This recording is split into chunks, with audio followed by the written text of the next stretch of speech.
Qantas workers threatened with job losses have no clearer idea tonight about where exactly the axe will fall.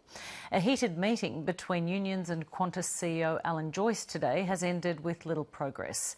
The airline is hitting resistance from Canberra too, with the government and opposition unable to reach a compromise. And in more bad news for the aviation sector, Virgin Australia posted its results today, announcing its own multi-million-dollar loss. Jason Om reports. Out of the wreckage comes the salvage team.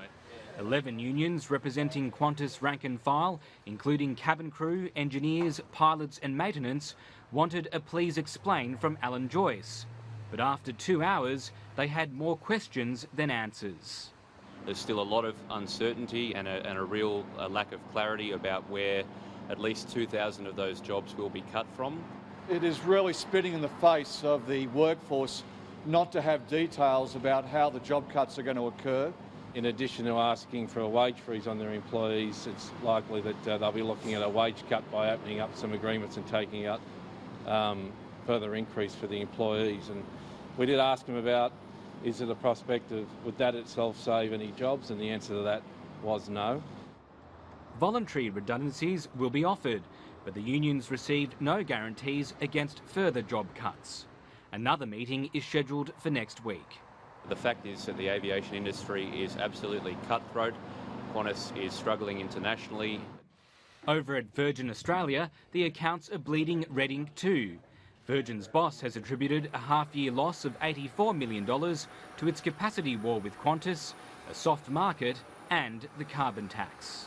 The best assistance the government and the opposition can provide is the removal of the carbon tax, which has cost this industry hundreds of millions of dollars.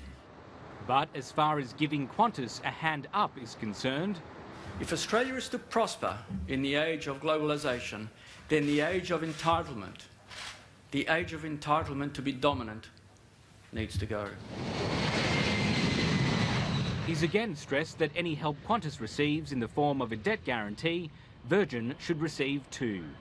Providing a financial facility to the detriment of the rest of the industry, as I hope our government and opposition will agree, is wrong.